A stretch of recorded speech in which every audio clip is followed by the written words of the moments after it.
کہ جو لوگ یقین نہیں کرتے ان کی وجہ سے تم ڈھیلے پڑ جاؤ۔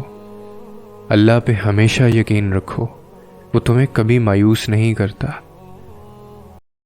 پتہ ہے کچھ دعائیں پلک جھپکتے قبول ہو جاتی ہیں اور کچھ خاص دعائیں صدیاں تک لے جاتی ہیں۔ جانتے ہو ایسا کیوں ہوتا ہے؟ کیونکہ وہ چھوٹی دعائیں بڑی اور خاص دعاؤں کی قبولیت کے یقین کے لیے ہوتی ہیں۔ وہ دعائیں ہمارا یقین بڑھاتی ہیں، وہ یقین جو ہمیں اللہ کے قریب کرتا ہے، اللہ کی پہچان کرواتا ہے۔ اور کچھ خاص دعائیں ہوتی ہی اللہ کے قریب ہونے کے لیے ہیں، اور جب انسان اللہ کے قریب ہو جاتا ہے تو وہ دعائیں اپنے آپ قبولیت کا رنگ اختیار کر لیتی ہیں۔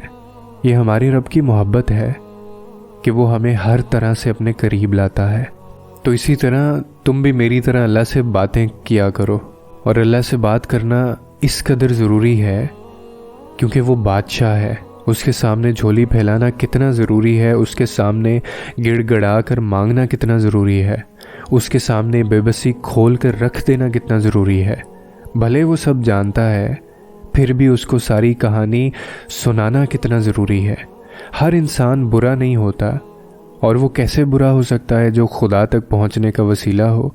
کہتے ہیں کہ دعا مانگتے ہوئے قبول ہونے یا نہ ہونے کا شک دل میں نہیں رکھتے، کہ پتہ نہیں یہ دعا قبول ہوگی بھی یا نہیں ہوگی، پتہ نہیں یہ چیز ہمیں ملے گی یا نہیں ملے گی، پتہ نہیں یہ کام ممکن ہو سکے گا یا نہیں ہو سکے گا۔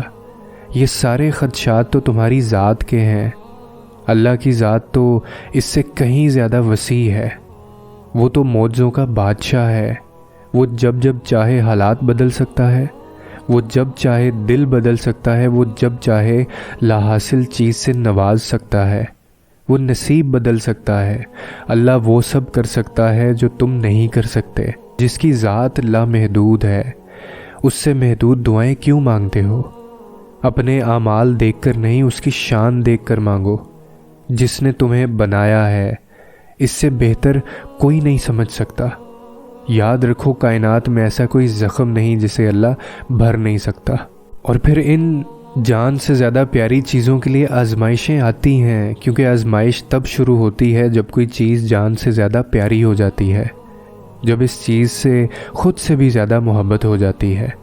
پھر اللہ اس محبت کا امتحان لیتا ہے، آخر تم اس چیز کے لیے کتنا صبر کر پاتے ہو، کس جنون کی حد تک پہنچ پاتے ہو۔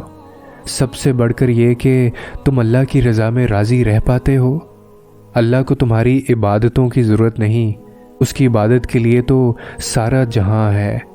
وہ تو بس تم سے محبت چاہتا ہے۔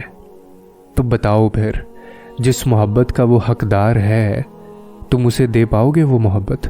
آزمائش تو مختصر سی ہوتی ہے، پھر وہ ہر چیز دگنی کر کے واپس کر دیتا ہے، مگر تم یہ بات سمجھنے میں بہت دیر لگا دیتے ہو۔ تبھی تو تم اکثر بے سکون رہتے ہو۔ امتحان تو تبھی ختم ہوتا ہے جب تم آگے بڑھنا سیکھ جاتے ہو۔ اسی لیے ان آزمائشوں سے مت ڈرا کرو۔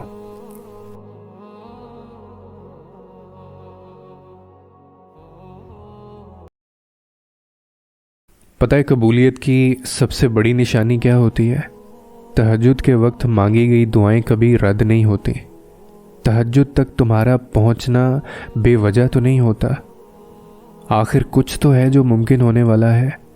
تمہاری دعاؤں کی قبولیت کی نشانی اس سے بڑھ کر کیا ہو سکتی ہے کہ وہ تمہیں تہجد کے وقت اپنے روبرو کھڑا کرتا ہے کہ مانگ مجھ سے میرے بندے، میں تجھے دوں گا۔ اور جس دکھ کے لیے تم تہجد پڑھتے ہو وہ دکھ تمہیں اللہ نے تھوڑی نہ دیا ہے۔ ہمیشہ یاد رکھنا، اللہ دکھ نہیں دیتا، دکھ تو ہم خود خریدتے ہیں، کبھی غلط انتخاب سے، کبھی بے جا توقعات سے، اور کبھی خیالات سے۔ اللہ تو بس آزماتا ہے، اور اپنوں کو ہی آزماتا ہے کہ میرا کون اور کتنا ہے، کون محبت کے دعوے میں سچا ہے اور کون محبت کے دعوے میں جھوٹا ہے۔ اور پتہ ہے، اگر اللہ ہمیں خود قریب کرنے کے بہانے نہ بنائے تو ہمارے اور اللہ کے درمیان میلوں کے فاصلے آ جائیں۔ اس کا تو آزمانا بھی محبت ہے۔ اسی لیے تہجد میں مانگی گئی دعائیں کبھی رد نہیں ہوتی، اور یہ صبر کا بہترین نمونہ ہوتی ہیں۔ ایک دن آئے گا جب تمہیں تمہارے صبر کا صلہ دیا جائے گا۔ ایک دن آئے گا جب تمہیں تمہاری دعاؤں کی قبولیت دکھائی جائے گی، اور ایک دن آئے گا جب کن فیا کن کے معجزوں کو تمہارے سامنے رونما کیا جائے گا۔ ایک دن آئے گا جب تمہاری چاہتوں کو تمہارے سامنے کھڑا کر دیا جائے گا، اور وہ دن بس تبھی تمہاری زندگی میں آئے گا جب تم صبر کی آخری حدوں کو چھو لو گے، جب تم آخری وقت تک اپنے رب کو راضی کرتے رہو گے۔ اور رب کو راضی تم نے صبر، یقین اور انتظار سے ہی کرنا ہے۔ اس ذات کو علم ہے کہ تم کتنی مشکل سے سنبھلے ہوئے ہو، خود کو بس اسے راضی کرنے میں لگا دو، کیونکہ وہ اپنے بندوں کو مایوس کر ہی نہیں سکتا۔